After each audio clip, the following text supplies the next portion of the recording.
अस्सलाम वालेकुम, I am a doctor and a consultant radiologist और हम उस एस्पेक्ट को देखते हैं जो टेबल के इस तरफ होता है। आपको रोड ट्रैफिक सेफ्टी के बारे में इतना कुछ इन्होंने बताया समझाया, वो सब चीजें यहाँ तक हैं। उसके बाद जब असल में खुदा न खास्ता एक्सीडेंट होता है उसके बाद क्या गुजरती है वो हम देखते हैं। आप लोग सब 3 सेकंड के लिए बस अपनी आंखें बंद करें, सब बंद करें। 1, 2 और 3। एक ठा की आवाज आती है और जिंदगी बदल जाती है। This is the reality. 3 second में, पहले सेकंड में यू आर योर सेल्फ, दूसरे सेकंड में कोलिजन हुआ, तीसरे सेकंड में you are not what you were at the first second. ये एक रियलिटी ऑफ लाइफ है। मेरे सामने as a doctor, as a radiologist कोई आता है तो मेरे सामने कोई चेहरा नहीं आता, मेरे सामने आता है टूटी हुई हड्डी, कुचला हुआ स्पाइन और बिखरे हुए ख्वाब। This is the reality of life. आप इसलिए ना फॉलो करें रूल्स को कि वार्डन सामने खड़े हैं फाइन हो जाएगा। आप इसलिए फॉलो करें क्योंकि आप अपने माँ बाप से प्यार करते हैं, आप अपने बहन भाई से प्यार करते हैं, आपके कुछ एम्स हैं, आप कुछ बनना चाहते हैं, कुछ दुनिया को दिखाना चाहते हैं, आप एक अच्छी वाइफ हैं, आप एक अच्छे हस्बैंड बनना चाहते हैं, आप रिस्पॉन्सिबल हैं, आप इसलिए फॉलो करें। रूल्स सिर्फ रोड्स के नहीं होते, रूल्स हर जगह के। जिंदगी को आपका डिसिप्लिन बनाने के लिए रूल्स हमेशा इंपॉर्टेंट होते हैं, नो डाउट। अभी हम स्पेसिफिकली अगर हम रोड सेफ्टी की बात करें तो वो असल में आपकी अपनी जिंदगियों के लिए, आपके अपनों के लिए।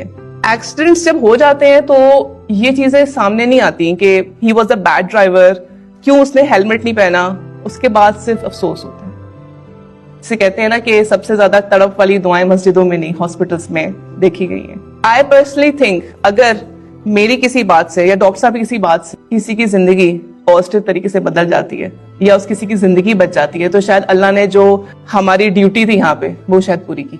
एक्सीडेंट्स की जब हम रिपोर्ट्स बनाते हैं उस पे हम लिखते हैं fractured cervical spine, fractured skull, poor prognosis, यानी कि बंदा आगे नहीं बचेगा, प्रोग्नोसिस बहुत पुअर है। उसमें कभी ये नहीं लिखा होता कि ये बहुत ही अच्छा तालिब था, इसके A+ ग्रेड्स आते थे, इसके ये ख्वाब थे, ये इसने ये बनना था। उस पे चीजें नहीं आती। अब तो जेन ज़ी है, you can change anything, you can make trends, you don't need to follow everyone, you are the trendsetters।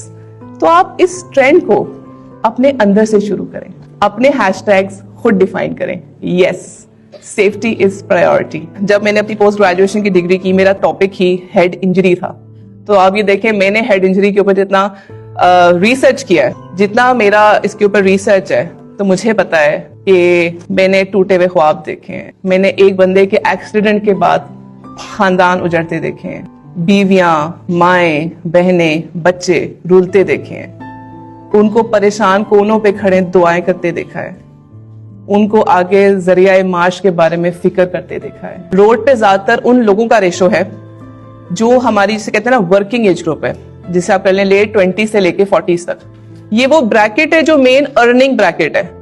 अगर इस एज ग्रुप का बंदा बिस्तर पे पड़ जाए, हेलमेट ना पहनने से, स्पाइन इंजरी होने से, बेल्ट ना पहनने से, या खुदा ना खास्ता चला जाता है, तो घर का एक मेन अर्निंग रिसोर्स खत्म हो जाता है।